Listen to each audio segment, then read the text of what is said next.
Olá, estamos aqui para mais um programa inédito, Jovens Pensadores, depois de umas férias merecidas, para a gente voltar assim mais inspirado, mais com sede de querer transformar o mundo, com bastante discussões aí no nosso país. Agora o Supremo está discutindo o aborto e a gente vê bastante discussão na internet. Isso é muito bom, porque não é um presidente da República, não é um político que vai decidir isso. Quem tem que decidir isso são as pessoas, né? Então, eu deixo aqui uma sugestão em relação a esse tema que é palpitante e que realmente leva as pessoas a se desesperarem até por um lado ou por outro, porque realmente está em jogo o direito à vida, que é o direito mais importante que existe, o direito humano fundamental, que vem em primeiro lugar é o direito à vida. Então, por isso, essa polêmica toda. Mas eu deixo aqui uma reflexão em relação a esse tema. O Estado, no meu entendimento, não deve tomar partido. O Estado deve prover leis para dar segurança ao cidadão nas suas decisões. Então não confunda direito com moral, não confunda direito com religião. Se a sua religião ou a sua moral não permite que você faça aborto, você não precisa estender esse teu convencimento para todas as outras pessoas. Então eu deixo aqui uma comparação com o Estatuto do Desarmamento.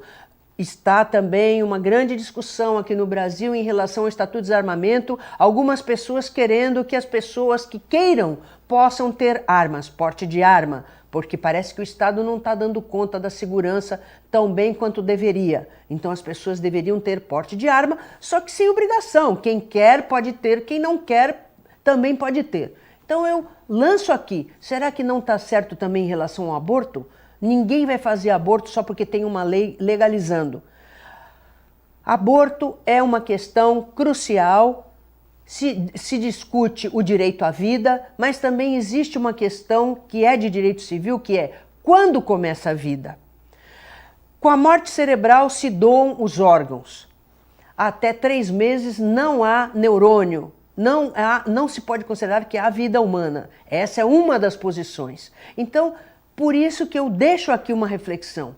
A sociedade é que tem que decidir isso. Temos que proteger o cidadão nas suas escolhas e não escolher por eles. O Estado não pode escolher pelos cidadãos. Então, vamos continuar discutindo e espero que o próximo presidente ou a próxima presidente possa encaminhar essa questão sem paixão e sem fanatismo. E agora eu vou apresentar para vocês a nossa entrevistada de hoje, que é uma pessoa que traz aqui para nós não é uma novidade, claro que não, porque tem muita gente que já aderiu a isso aí com grandes elogios, né, pelo impacto nas suas vidas, e eu estou trazendo aqui para os jovens pensadores. Jovens são todos aqueles, independentemente da idade, que estão sempre dispostos a aprender e sempre dispostos a compartilhar conhecimento. E a minha amiga aqui, numeróloga, veio aqui compartilhar o seu conhecimento com todos nós, jovens pensadores, sobre será que a numerologia realmente pode impactar positivamente a nossa vida? Boa tarde, Leni. Um prazer muito grande recebê-la. Boa tarde. Aqui. Eu que agradeço, porque é sempre interessante pulverizar esses conhecimentos com as pessoas, para que elas entendam que a numerologia ela está em todas as questões da nossa vida, todas as situações do nosso cotidiano. Não existem coisas que não tenham números que representem, né? Seja na nossa identidade, na nossa data de nascimento, no número da nossa casa, na referência de um documento, de um exame, tudo tem base em números. Então, Leni, existem casos de números que perseguem a pessoa o resto da vida, assim? Desde que ela nasce, aquele número sempre está com ela, ou seja, na data de nascimento, no documento, na matrícula quando ela entra para trabalhar. Existe isso? Existe. E o que quer dizer isso? Algumas situações são coincidências, né? Em outros casos, é o chamamento para entender o que é que aquele número tem para lhe dizer. Porque todos os números, segundo Jung, tem alma. E mesmo que nós tenhamos os números com base na matemática, os números estão também com base nas letras e na interpretação de cada ser humano. Porque na medida em que nascemos e temos uma data de nascimento, temos um nome que permite que sejam referências oficiais, né? Eu nasci com um nome, nasci numa determinada data de nascimento, e aquilo é o que vai me diferenciar das outras pessoas, né? Então, o que nós podemos entender? Que o nome representa a sua essência e aquilo que você introjeta de toda a sua ancestralidade. Porque o seu nome, ele é Rosilma, mas você tem os outros sobrenomes. Sobrenomes de pai, sobrenome de mãe, sobrenome de marido. E tudo isso vem com uma carga genética e uma referência hereditária muito forte. E quando isso vem para a nossa vida, há uma questão muito interessante. Como é que você vai lidar com os valores e os conteúdos da sua personalidade, comportamento, temperamento, sentimento, virtudes, particularidades, os conceitos éticos, morais, uma questão que você comentou, porque tudo isso nós trazemos no nosso DNA e vamos, no nosso cotidiano, rever o que realmente nos abastece e o que nós precisamos analisar e colocar na nossa vida da melhor maneira possível. Leni, me explica uma coisa, tem gente que não gosta do nome. Você pode dizer assim para mim, mas vai ver que aqueles nomes, mas eu nem estou falando desses nomes, né? Porque existem, né? Até o direito permite que a pessoa mude o nome quando ele causa vergonha, constrangimento, tudo isso, né? E até hoje, atualmente é mais fácil do que antigamente, né? Você pode modificar, você pode por questão de... Até você pode pôr sobrenome da sua família que tiraram, sim. Enfim, pode ser feito isso. Mas eu digo, às vezes a pessoa não tem um nome feio, nada disso, esquisito nem nada, e ela não suporta o nome dela, ela até inventa um outro nome. Como é que se explica isso? Será que o nome, porque você disse que tem carga genética, sim. Não combina com a alma? Será? Dá um choque ali? Olha, eu acho que quem é a bruxa daqui é você. Porque você tocou no assunto não fala isso.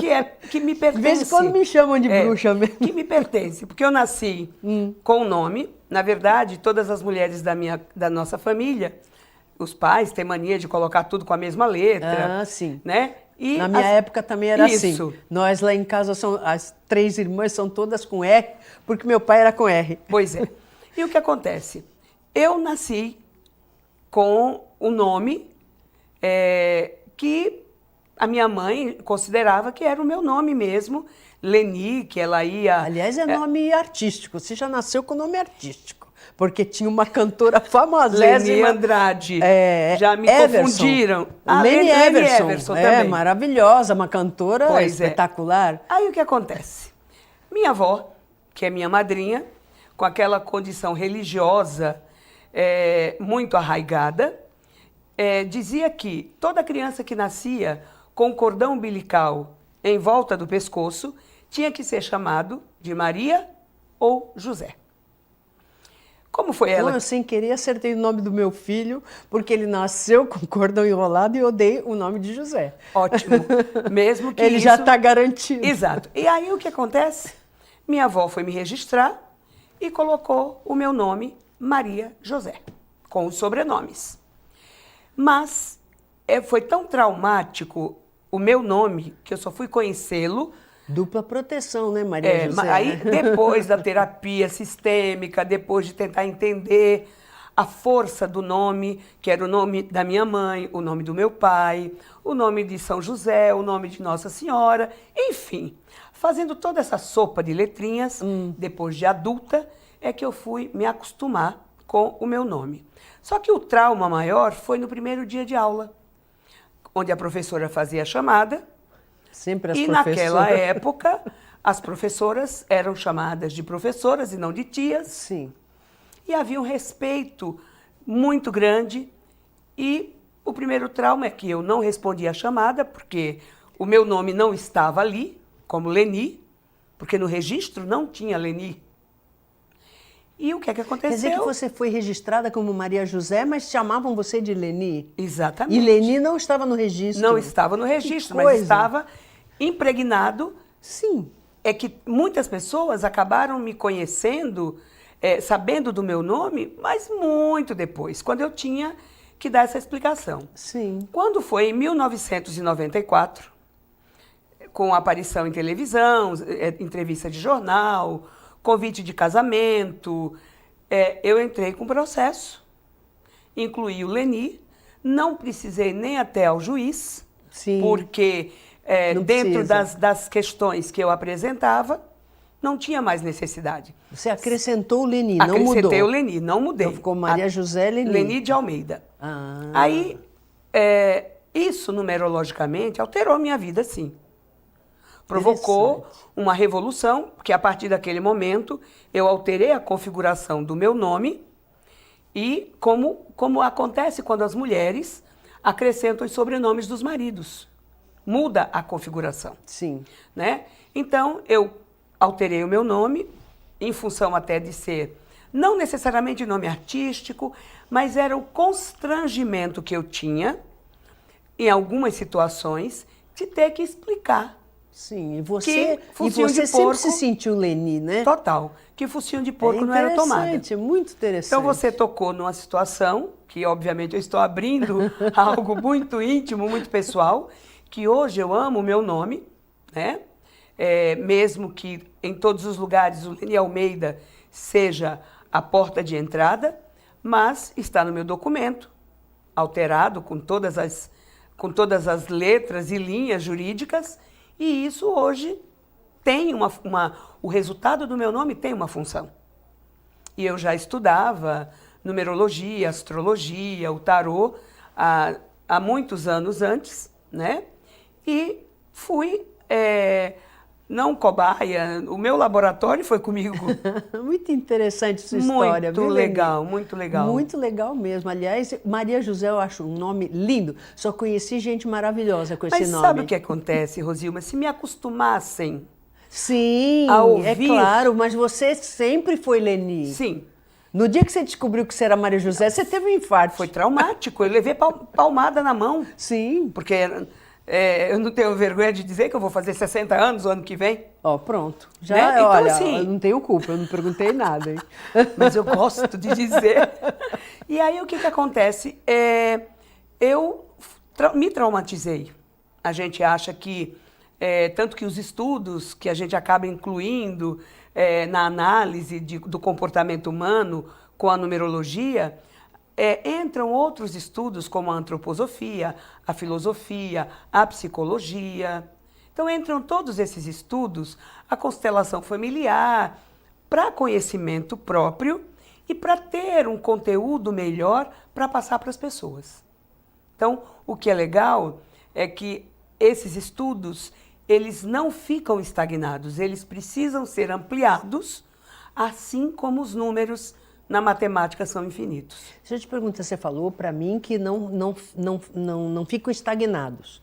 Eu vou fazer a pergunta, nós vamos fazer o intervalo, ela vai responder depois do intervalo.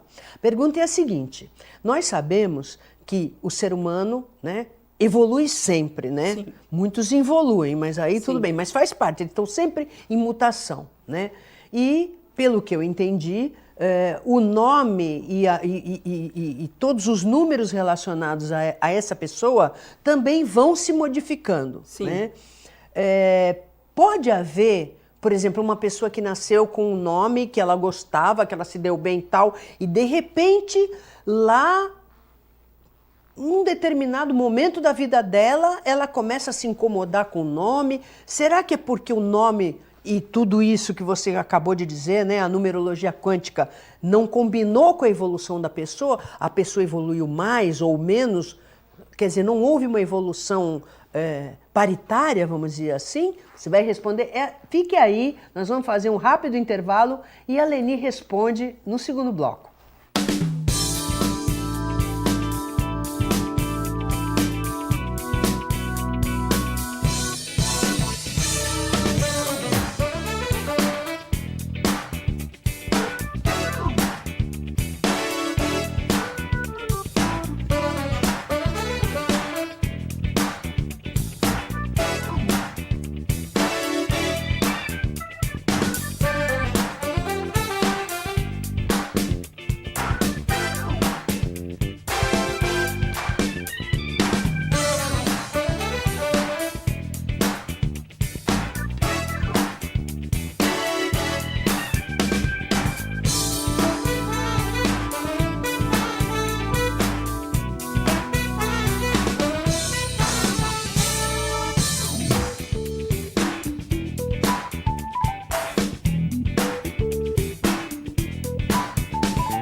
Bom, e aí? Como é que é essa história de que você disse que evolui o número e todos os números da vida da pessoa, a pessoa também evolui e de repente ela começa a se incomodar. Como é que é isso? É porque não está havendo uma evolução paritária? Como é que é isso, Leni? O que nós temos é assim, pela numerologia da data de nascimento, nós temos um número que vai representar também os conteúdos internos que temos.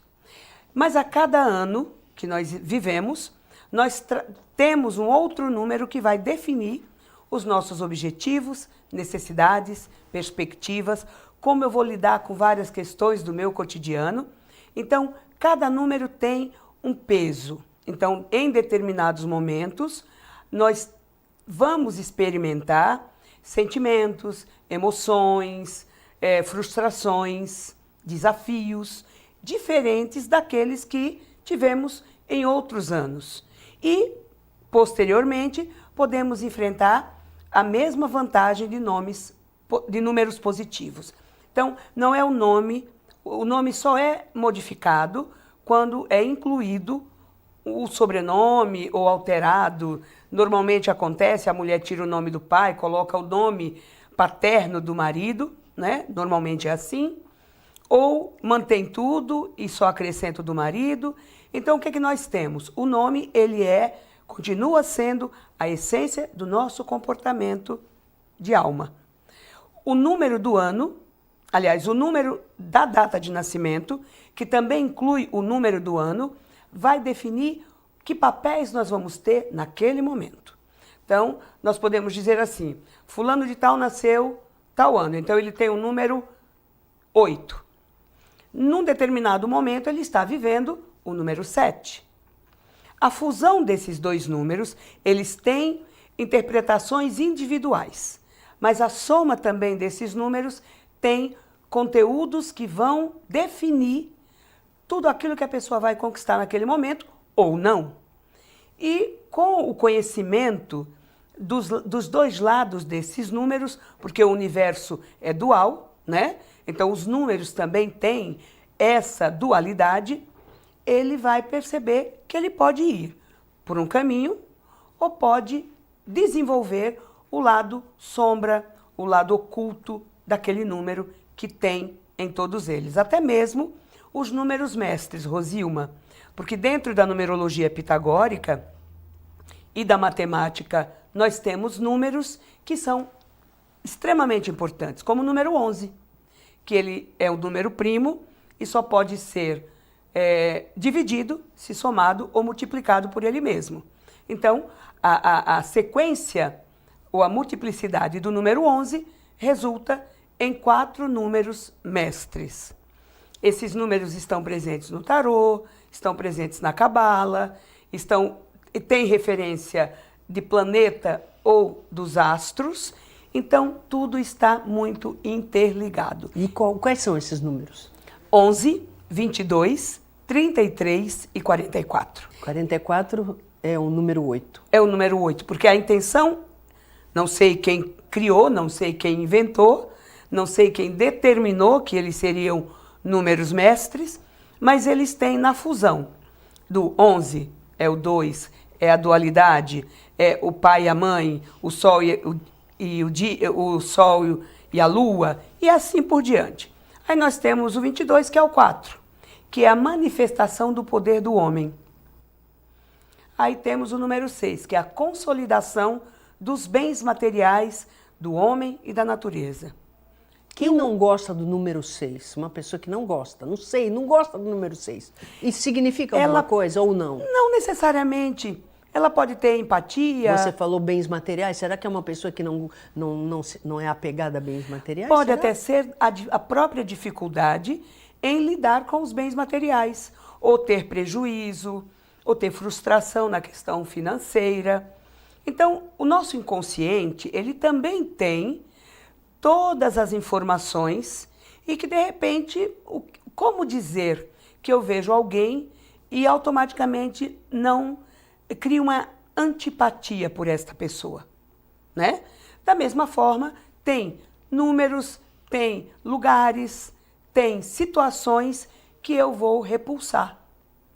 Mas eu preciso entender o que aquela repulsa me dá de respostas. Então, não gostar do número 6 ou de outros números, pode ser que esteja incrustado ali naquele inconsciente de que ela pode não ter a habilidade para lidar com dinheiro, o resultado financeiro que ela ambiciona. Então, são tantas nuances. O importante é entender e usar aquilo em seu favor, não é, Leni? Exatamente. É tanto que eu estava conversando antes com um rapaz aqui do programa e dizendo que... O Reale. Isso. E dizendo para ele que todas as pessoas, independente de classe, precisava buscar algumas coisas imprescindíveis para o crescimento humano. Um mapa numerológico, astrológico, que vai definir uma interpretação do DNA que ela tem, né? Uma viagem apaixonante de sonho, ou uma paixão avassaladora, e terapia. Porque o conhece-te a ti mesmo já é tão antigo que quando se manifesta no momento atual, a gente passa a ter uma maior generosidade com a gente. De perceber que temos particularidades que precisamos rever. E a numerologia dá esta indicação, que muitas vezes um número que lhe falta é aquele que vai lhe dar mais trabalho. E o 44? O 44 é o 8, que é a busca do equilíbrio entre todas as coisas. É a compreensão do infinito. O infinito meu, a infinitude, né? E a infinitude divina, seja no sentido espiritual que a pessoa escolher. Então, o número 8 é tanto que você vê hoje tanta gente tatuando o número 8, né, como símbolo do infinito, né, como símbolo da construção de todas as coisas. Então, é como quase que o número 2, porque é o primeiro número par, o último número par, e que compreende tudo o que é dualidade e tudo que é diferente no universo. Então, é isso que a numerologia apresenta. E quando você entende, por exemplo, falta uma letra no nome de uma pessoa. Como eu falei no princípio, cada letra tem uma configuração numérica. Vamos que no seu nome não tenha a letra, que eu já vi, inclusive, pessoas que não tem a letra A. Que não tem. E o que é que essa letra A fica exigindo de você? Provavelmente concentração, iniciativa, reconhecer os próprios talentos, entender o papel que você representa no mundo. E ao invés da pessoa entender tudo isso, se torna omissa, que é o lado sombra da letra A, que é o número 1. Então, eu sou literalmente apaixonada pelo meu trabalho, porque a cada dia é uma descoberta, a cada dia é um sentido, para dar sentido para a nossa vida, né? Fiz o trocadilho aí, para poder justificar que nós estamos também no estado de evolução, ou de involução. Deixa eu te perguntar uma coisa, Leni, nós estamos terminando o programa, mas eu queria que você dissesse o seguinte. O nosso Código Civil hoje não obriga mais a mulher a mudar de nome. Mas o antigo, né, de 1916, esse começou a vigorar em 2002, ele obrigava a mulher a assumir o nome do marido, era obrigatório por lei, né? E eu casei com 17 anos, né? Precisava da autorização do meu pai para casar, e eu me revoltei bastante, porque ele me obrigou a tirar o nome da minha mãe. Eu senti aquilo como se eu estivesse tirando um pedaço de mim. O sequestro. Porque eu sempre gostei. Quando eu era muito nova, eu não gostava do meu nome somente porque eu queria ser uma Maria, uma Regina, uma Sônia, que tinha de monte. A criança, tudo que ela quer é ser igual, ela não quer ser diferente. Sim. Mas logo eu entendi que aquele nome que a minha mãe construiu com tanto amor era o meu verdadeiro talismã. Tanto que hoje, quando alguém me pergunta se eu sou isso, eu sou aquilo, você é o quê? Eu sou Rosilma. Eu sou Rosilma. Os outros epítetos são só patrimônio intelectual, financeiro, sei lá. Mas eu sou Rosilma, né? E aí, meu pai me obrigou a tirar o nome da minha mãe, porque era obrigado a botar do marido, ia ficar um nome muito grande, senão não autoriza a casar. E eu casei, tirei o nome da minha mãe, até hoje eu lembro disso e choro, porque eu não me conformo até hoje que eu tirei esse nome. Isso me doeu, foi como se tivesse tirado um pedaço. E eu sempre fui contra essa história da gente mudar o nome, porque eu achava que mudando o nome não era mais eu. Graças a Deus evoluímos e o Código Civil de 2002 fala, pode ficar igual, pode adquirir o do marido e o marido pode adquirir o da mulher. Da mulher, exatamente. Quer dizer, andamos bem, né, Leni? Andamos bem. E até isso vem justificar o equilíbrio, a igualdade e o respeito pelo que cada um traz. Né? O que é meu me pertence. E eu não posso ser mutilada em função de uma regra pré-determinada. Inclusive, eu faço muito mapa de casais, para que o marido, quando tem essa visão um pouco, né, machista, ou porque quer que a mulher se sinta pertencendo... No meu caso, não foi meu marido, que ele é um amor, mas meu pai era daquela época, né? Sim. E aí, então tinha que obedecer. Às vezes enfim. eu digo para a moça, traz o seu noivo, porque daí eu vou mostrar, por A mais B, quais são as consequências, quais são as vantagens e desvantagens. E aí ele vai entender que, como ele está casando, ele quer construir, solidificar e manter uma relação em harmonia como essa. É tanto que muitas vezes a gente ouve as sogras reclamarem das noras, essa desgraçada, depois que casou, virou uma peste. Mas é normal, porque ela buscou, querendo ou não, a bagagem de uma família que não é dela, não pertence ao DNA dela. E graças a Deus eu já tive bons resultados para que não haja, em pouco tempo, uma ruptura e a pessoa diga, realmente, tinha razão. Leni, amei, vai voltar mais vezes, tem muito mais a falar. Quantas vezes? Mas meu programa é muito curtinho, olha lá, encerrar, Vamos estourou. pegar mais... Muito obrigada, já está convidada para voltar mais vezes. Espero que você tenha gostado do programa de hoje. Esperando contar com a sua audiência novamente sábado que vem, às 15 horas, com reprise segunda-feira, às 17h30. Lembrando que depois pomos tudo no nosso canal. Inscreva-se no nosso canal no YouTube, Rosilma Roldan. Procure lá Rosilma Roldan, se inscreva, porque todo vídeo novo você vai ser avisado. E lá você pode assistir e rever quando quiser. Até lá!